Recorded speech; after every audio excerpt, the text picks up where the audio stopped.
Subscribe करिए हमारे channel target UP TET CTET को और बेल आइकन को दबाइए।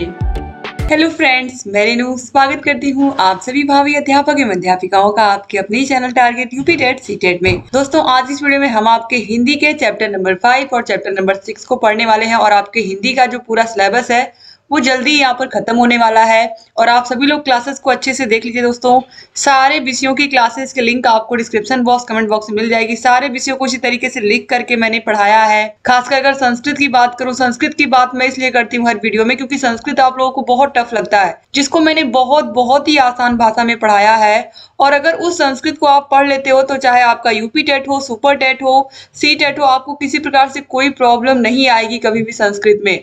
तो एक बार आपका पढ़ना आपके लिए हजारों बार वो काम आएगा। तो इससे बेहतर क्या हो सकता है। तो आप सारे विषयों की वीडियोस को देखिए और हर विषय की मास्टर क्लास की लिंक भी आपको मिल जाएगी डिस्क्रिप्शन बॉक्स और कमेंट बॉक्स में। तो सारे विषयों को देखते रहिए और अपनी जो तैयारी है दोस्तों उसको बेहतर बनाइए। तो चलिए स्टार्ट करते हैं हम चैप्टर नंबर 5 को, वाच्य एवं वाच्य के प्रयोग द्वारा क्रिया में परिवर्तन। तो वाच्य हम कहते किसे हैं, सबसे पहले हम ये जानेंगे। तो किसी भी भाव या विचार को शब्दों के समूह या वाक्यों द्वारा प्रदर्शित करने की विधि या वाक्य के कहने की विधि को ही हम वाच्य कहते हैं। यानी कि कोई भी वाक्य किस प्रकार से कहा गया, उसमें कहने का क्या भाव है, यानी कि उस वाक्य में आप किसी को आशीर्वाद दे रहे हो, किसी को श्राप दे रहे हो, किसी को किस तरीके से आप बोल रहे हो, आपका इंटेंशन क्या है, आपके इमोशन क्या है उन वाक्यों के साथ, यही हम पता करते हैं वाच्य में। तो वाच्य प्रयोग के प्रकार, तो देखिए वाच्य प्रयोग 3 प्रकार के होते हैं। पहला है कर्तरी प्रयोग। इसमें क्या होता है, जब वाक्य की क्रिया के लिंग वचन और पुरुष कर्ता के लिंग वचन और पुरुष के अनुसार हो तब कर्तरी प्रयोग होता है। जैसे कि मोहन अच्छी पुस्तकें पढ़ता है। ठीक है, तो यहाँ पर आप देखिए मोहन क्या है, ये पुल्लिंग है और इसी वजह से यहाँ पर जो क्रिया है वो क्या है, पढ़ता है। अगर यहाँ पर राधा होती तो क्या होता, राधा के अनुसार यहाँ पर क्या होता, राधा पढ़ती है होता। ठीक है, तो इस तरीके से यहाँ पर कर्ता के साथ साथ क्रिया के भी लिंग वचन सब क्या हो रहे हैं, बदल रहे हैं। ठीक है, अब आगे बढ़ते हैं हम यहाँ पर क्वेश्चन नंबर 2 पर आते हैं। यहाँ पर देखिए, अब इसके बाद यहाँ पर हमने क्या देखा, कर्तरी प्रयोग। अब हम देखेंगे कर्मणी प्रयोग। तो कर्मणी प्रयोग क्या होता है, जब वाक्य की क्रिया के लिंग वचन और पुरुष कर्म के लिंग वचन और पुरुष के अनुसार हो तब कर्मणी प्रयोग होता है। जैसे सीता ने पत्र लिखा। किसने पत्र लिखा, सीता ने पत्र लिखा। तो यहाँ पर आप देख रहे हो इसमें क्या है, कर्मणी प्रयोग है। यहाँ पर काम हो रहा है, क्या हो रहा है, पत्र लिखने का काम हो रहा है। ठीक है, अब देखिए इसके बाद तीसरा है भाव प्रयोग या भावे प्रयोग। तो भावे प्रयोग, जब वाक्य की क्रिया के लिए लिंग और वचन और पुरुष कर्ता अथवा कर्म के लिंग वचन और पुरुष के अनुसार न होकर एक वचन पुल्लिंग तथा अन्य पुरुष हो तब भावे प्रयोग होता है। जैसे मुझसे चला नहीं जाता, सीता से रोया नहीं जाता, मुझसे खाया नहीं जाता, मुझसे बोला नहीं जाता। ये सारी चीजों में भाव प्रयोग, ये सब चीजों में आप देख करके लगेगा कि इसमें क्या है, एक व्यक्ति अपने भावों को, अपने इमोशंस को प्रकट कर रहा है। ठीक है, तो इन्हें हम भाव वाच्य भी कहते हैं। तो अब यहाँ पर हम देखेंगे वाच्य के भेद। तो वाच्य के भेद में यहाँ पर आप देखिए कर्तृवाच्य, कर्मवाच्य और भाववाच्य यहाँ पर 3 है और ये निश्चित रूप से आपके एग्जाम में आता ही आता है। तो यहाँ पर आप लोग इसको अच्छे से देखिएगा ध्यान से। तो यहाँ पर देखिए कर्तृवाच्य है, तो क्रिया के उस रूपांतर को कर्तृवाच्य कहते हैं जिससे वाक्य में कर्ता की प्रधानता का बोध हो। जैसे राम पुस्तक पढ़ता है, मैंने पुस्तक पढ़ी। तो कर्तृवाच्य का मुख्य बिंदु कर्ता होता है। क्या होता है, कर्ता होता है। क्रिया के लिंग तथा वचन कर्ता के लिंग और वचन के अनुसार ही होते हैं। ठीक है, तो यहाँ पर आप देखिए कर्तृवाच्य में जो मुख्य होता है वो कर्ता ही होता है और कर्ता के अनुसार ही, कर्ता के लिंग और वचन के अनुसार ही जो क्रिया है उसका भी लिंग और वचन चेंज होता है। जैसे माली पौधों को सींच रहा है, तो मालिक यहाँ पर एक वचन है, एक व्यक्ति है, तो यहाँ पर देखिए सींचने का काम हो रहा है और यहाँ पर क्रिया भी देखिए रहा है, रहे है नहीं है, रहा है। ठीक है, तो इस तरीके से यहाँ पर दोनों का वचन क्या है, एक है और यहाँ पर माली है तो इसीलिए यहाँ पर क्या है, रहा है लिखा है। फिर हम मजदूर इमारत बना रहे हैं। ठीक है, तो यहाँ पर एक मजदूर तो बनाएगा नहीं, अगर इमारत बन रही है तो उसमें बहुत सारे मजदूर होंगे, तो यहाँ पर इसीलिए यहाँ पर आप देखिए रहे हैं हो गया। ठीक है, तो क्रिया इस तरीके से चेंज होती है। अब आते हैं हम यहाँ पर आगे देखते हैं, इन वाक्यों में क्रियाएं कर्ता के अनुसार है। वाक्य एक में अभी मैंने कहा कि माली क्या है, कर्ता है और एक वचन पुल्लिंग है, जबकि मजदूर यहाँ पर देखिए कर्ता बहुवचन पुल्लिंग है। दोनों वाक्यों में क्रिया भी कर्ता के लिंग और वचन के अनुसार ही है। कर्तृवाच्य में कर्म, अकर्मक और सकर्मक दोनों प्रकार की क्रियाओं का प्रयोग होता है। जैसे मोहन पुस्तक पढ़ता है, ये क्या है, सकर्मक क्रिया इसमें है, और कमला हंस रही है, इसमें आकर्मक क्रिया है। अब हम दूसरे नंबर पर आते हैं कर्मवाच्य पर। कर्मवाच्य में क्या होता है, क्रिया के उस रूपांतर को हम कर्मवाच्य कहते हैं जिससे वाक्य में कर्म की प्रधानता का बोध हो, यानी कि वाक्य में सबसे पहले हमें यही दिखे कि काम हो रहा है। जैसे कि पुस्तक पढ़ी जाती है, आम खाया जाता है, तो यहाँ पर आप देख रहे हो कि कर्म की प्रधानता है। तो उपयुक्त तो दोनों वाक्यों में क्रियाओं के लिंग एवं वचन कर्ता के अनुसार न होकर कर्म के अनुसार हैं। तो मोहनी द्वारा पौधों को सींचा जा रहा है, मजदूरों द्वारा इमारत बनाई जा रही है। वाक्य एक में पौधे और वाक्य दो में इमारत कर्म के रूप में प्रयुक्त हुए हैं, अतः कर्मवाच्य का मुख्य बिंदु कर्म होता है। क्रिया के लिंग एवं वचन कर्म के लिंग एवं वचन के अनुसार ही होते हैं। अब हम आते हैं भाववाच्य पर, जिससे सबसे ज्यादा प्रश्न आपके एग्जाम में आते हैं दोस्तों। तो भाववाच्य के जितने भी एग्जाम्पल हैं अच्छे से आप लोग समझ लीजिएगा, क्योंकि अगर आपको हिंदी में अच्छे नंबर चाहिए तो, और हिंदी विषय ऐसा है जिसमें आप स्कोर कर सकते हो अच्छा। मैथ भी इसी प्रकार का है जिसमें नंबर नहीं कटते हैं, बहुत ही आसानी से आपको नंबर मिलते हैं। साइंस भी इसी प्रकार का है, और ये सारे सब्जेक्ट ऑलरेडी पता है आपको, सब पढ़ा चुके हैं हम लोग, और सबकी वीडियोस आपको मिल जाएंगी डिस्क्रिप्शन बॉक्स और कमेंट बॉक्स में। और देखिए यहाँ पर भाववाच्य के विषय में अब हम देखते हैं। तो भाववाच्य देखिए, क्रिया के उस रूपांतर को भाववाच्य कहते हैं जिससे वाक्य में क्रिया अथवा भाव की प्रधानता का बोध हो। जैसे मोहन से टहला भी नहीं जाता, मुझसे उठा नहीं जाता, धूप में चला नहीं जाता। वाक्य 3 होगा यहाँ पर। तो वाक्य 3 में आप देखोगे भाववाच्य का प्रयोग कर्ता के बिना भी हुआ है। यहाँ पर देखिए धूप में चला नहीं जाता, इसमें कर्ता कहाँ है, कर्ता कौन है पता ही नहीं है। जबकि 1 और 2 में, 1 में मोहन है, 2 में मुझसे है, लेकिन 3 में कुछ पता नहीं है। ठीक है, तो यहाँ पर आप देखिए भाववाच्य का प्रयोग कर्ता के बिना भी हम कर सकते हैं। तो यहाँ पर स्पष्ट है कि कर्तृवाच्य में क्रिया सकर्मक और अकर्मक दोनों हो सकती है, किंतु कर्मवाच्य में केवल सकर्मक और भाववाच्य में अकर्मक होती है। अतः भाववाच्य में भावों की प्रधानता होती है, और भावों की प्रधानता होने के कारण अकर्मक क्रियाओं का प्रयोग इसमें होता है। अब आते हैं हम अध्याय नंबर 6 पर, यानी कि आपके चैप्टर नंबर 6 पर, और चैप्टर नंबर 6 पूरा खत्म करेंगे हम इस वीडियो में, ताकि कल हम अगली वीडियो में चैप्टर नंबर 7 को पढ़े। तो चैप्टर नंबर 6 देखिए क्या है, औपचारिक और अनौपचारिक परिस्थितियों के अनुरूप भाषा। अब देखिए औपचारिक और अनौपचारिक परिस्थितियां होती क्या है। जैसे औपचारिक परिस्थितियों का मतलब सिंपल सा है, हम घर में हैं, अपने परिवार के साथ हैं, हम किसी भी प्रकार से बोल रहे हैं, बैठ रहे हैं, उठ रहे हैं, हंस रहे हैं, गा रहे हैं, कुछ भी कर रहे हैं अपने परिवार के साथ, अपने माता पिता, अपने भाई बहनों के साथ। लेकिन जब हम किसी स्कूल में, किसी इवेंट में, कहीं हम ऐसी जगह पर गए हैं जहां पर ढेर सारे लोगों की गैदरिंग है, तो हम वहां पर क्या करते हैं, वहां पर हम औपचारिकता निभाते हैं। हमें ठीक से बैठना है, हमें ठीक से बोलना है, हमें क्या बोलना है क्या नहीं बोलना है, ये सब हम सोच करके जाते हैं, चाहे वो स्कूल हो, चाहे वो कोई इवेंट हो, जैसा मैंने कहा। तो इस तरीके से वो एक औपचारिकता हो जाती है। जैसे हम कहते नहीं कि घर में जो अनौपचारिक शिक्षा होती है, जो हम अपने मित्रों से, अपने घर के आसपास के लोगों से, अपने घर में अपने परिवार से, अपने आसपास के लोगों से सीखते हैं, वो अनौपचारिक शिक्षा होती है।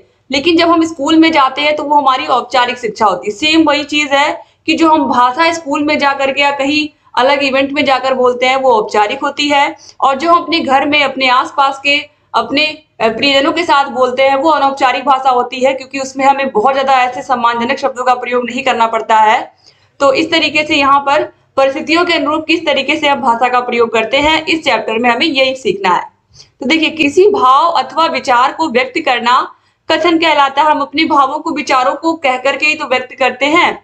तो अपने भाषा व्यवहार में हृदय से उठने वाले भावों को कथनों द्वारा व्यक्त किया जाता है। कथनों को मुख्य रूप से 2 भागों में विभक्त किया जा सकता है, औपचारिक कथन और अनौपचारिक कथन।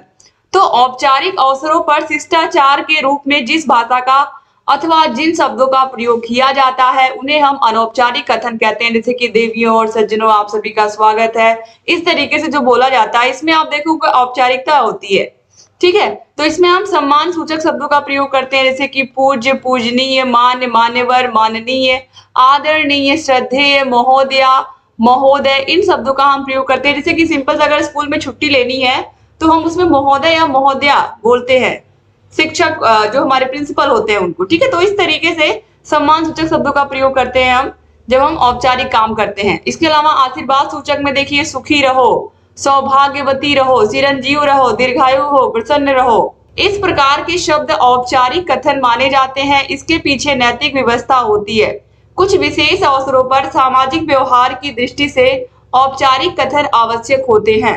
अब अनौपचारिक कथन पे आते हैं।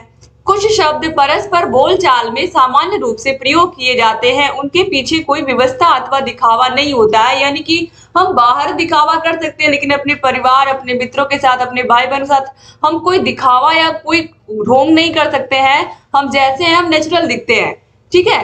तो इस तरीके से उनको अनौपचारिक कथन कहा जाता है। इन कथनों के अंतर्गत हम अपने मन की इच्छा दूसरों के समक्ष प्रस्तुत करते हैं तथा उनकी भावनाओं को हम उनके शब्दों को ग्रहण करते हैं।